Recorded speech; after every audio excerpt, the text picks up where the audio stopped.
Ο Άγιος Σιμεών γεννήθηκε στην Ευρωπαϊκή Ρωσία. Για τους γονείς του είναι γνωστό ότι ήταν άνθρωποι ευγενείς, αλλά ποιοι ήταν ακριβώς, ποια ήταν τα ονόματά τους και ποιο το επίθετό τους, παρέμεινε άγνωστο. Μπορεί να υποστηριχθεί μόνο ένα πράγμα.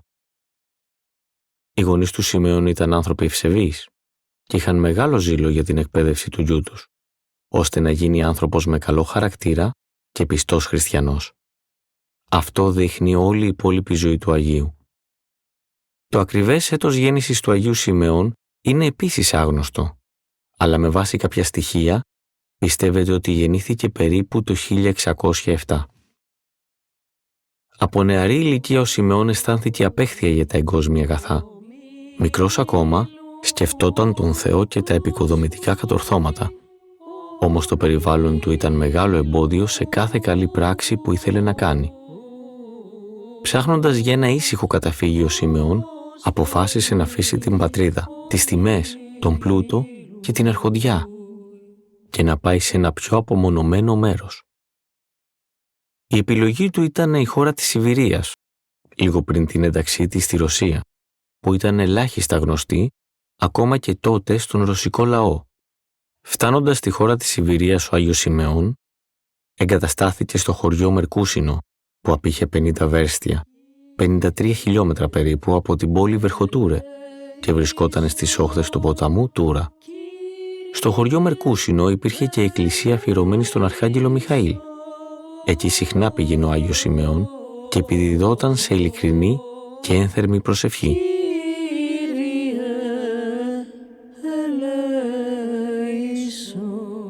Αυτή η εγκύτητα του ναού από τη μία μεριά και η απόσταση από τα εγκόσμια από την άλλη έκαναν τον δίκαιο Σιμεών να αγαπήσει το χωριό Μερκούσινο. Δεν είχε όμως μόνιμο και συγκεκριμένο τόπο διαμονής, έτσι πήγαινε από σπίτι σε σπίτι, από τον έναν σιγουριανό στον άλλον. Αυτό βοηθούσε ιδιαίτερα την εργασία με την οποία ο Άγιος στήριζε την ύπαρξή του.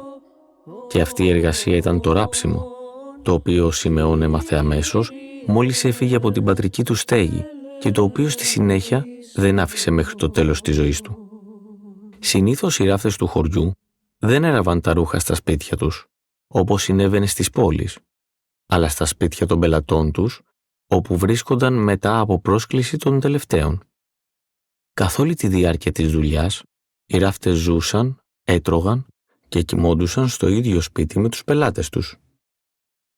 Η κατάσταση των κατοικιών των αγροτών και η ζωή στο σπίτι τους δεν ήταν σύμφωνη με τις προτιμήσεις και τις ανάγκες του ανθρώπου της ανώτερης τάξης.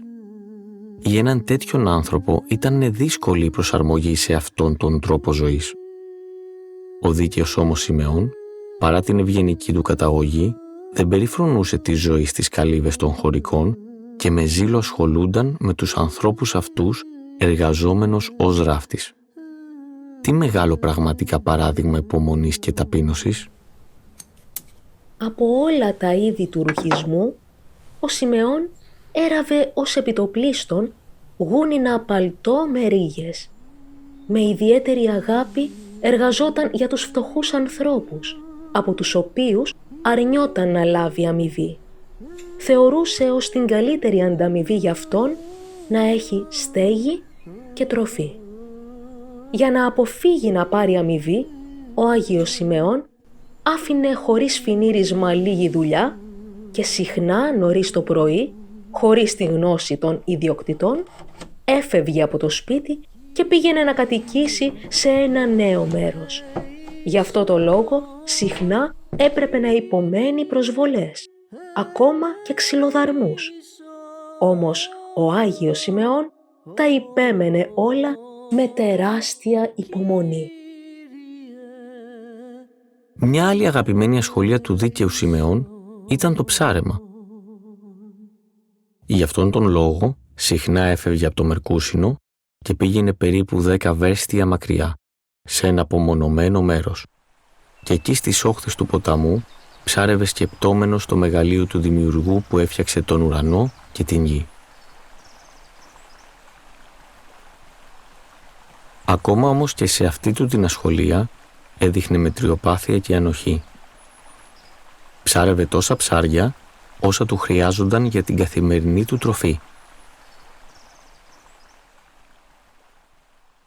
Η χριστιανική πίστη στα χρόνια του Σιμεών στη σιβηρική περιοχή ήταν ακόμα μόνο στα σπάργανα. Ο αριθμός των χριστιανών εκεί ήταν πολύ μικρός και εκείνοι που κήρυταν τη χριστιανική πίστη ήταν ασταθείς σε αυτήν.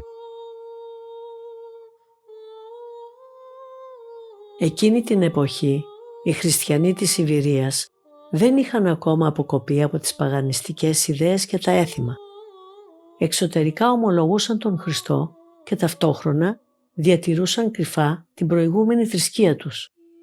Ο Άγιος Σιμεών συχνά μιλούσε στους νεοφωτιστέντες χριστιανούς σε θρησκευτικές συζητήσεις και μάθαινε τους ακροατές πώς πρέπει να ζουν με τον νόμο του Χριστού, να ευχαριστούν τον Θεό και να σώζουν την ψυχή τους.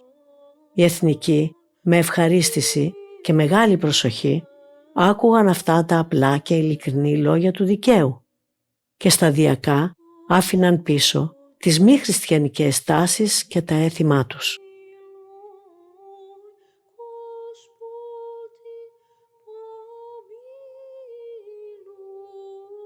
Πάσχοντας από αρρώστια στην κοιλιά, πιθανόν από υπερβολική εγκράτεια, ο Σιμεών πέθανε περίπου 35 χρονών. Σύμφωνα με τις επικρατέστερες μαρτυρίες, μεταξύ των ετών 1642 και 1659. Αλλά ποια ακριβώς χρονιά απεβίωσε ο Άγιος Σιμεών παρέμεινε άγνωστο. Οι κάτοικοι του χωριού Μερκούσινο, που έτρεφαν βαθύ σεβασμό στον Άγιο, έθαψαν με τιμές τα οστά τους στην εκκλησία του Αρχαγγέλου Μιχαήλ, στην οποία ο ίδιος αγαπούσε να πηγαίνει και να προσεύχεται. Είχαν περάσει 50 χρόνια από την ημέρα της κοιμήσεως του Αγίου Σιμεών και το 1692 το φέρετρο του Αγίου με τα άφθαρτα λείψανά του έγινε ορατό, γεμάτο ρογμές, προς έκπληξη των κατοίκων του χωριού Μερκούσινο. Το φέρετρο βγήκε από το έδαφος και εμφανίστηκε πάνω από τον τάφο. Αυτή η εκπληκτική αναρρίχηση του φερέτρου από την γη από τη μία μεριά και φθαρσία των λειψάνων από την άλλη οδήγησαν στο συμπέρασμα ότι είχε ταφεί εκεί κάποιος δίκαιος και ευσεβής άνδρας. Σύντομα από τα λείψανα του δικαίου άρχισε να εκπέμπεται η ευλογία της θεραπείας και αυτό έκανε τους κατοίκους του χωριού να πιστεύουν πλέον ότι στον τάφο ήταν εθαμένος ένας αληθινός Άγιος. Ο Άγιος Σιμεών του Βερχοτούρε αγιοκατατάχθηκε επίσημα από την Ρωσική Ορθόδοξη Εκκλησία το έτος 1694.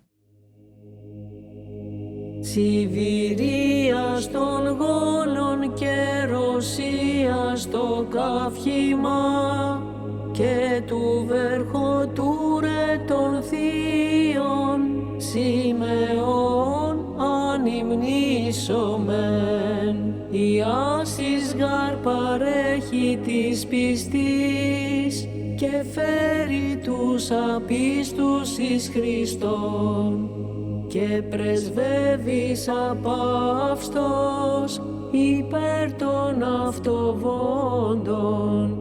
Δόξα το σε δοξάσαν τη Χριστό, δόξα το σε θαυμαστώσαν τη, δόξα το ενεργούν τη δια σου, πάσιν η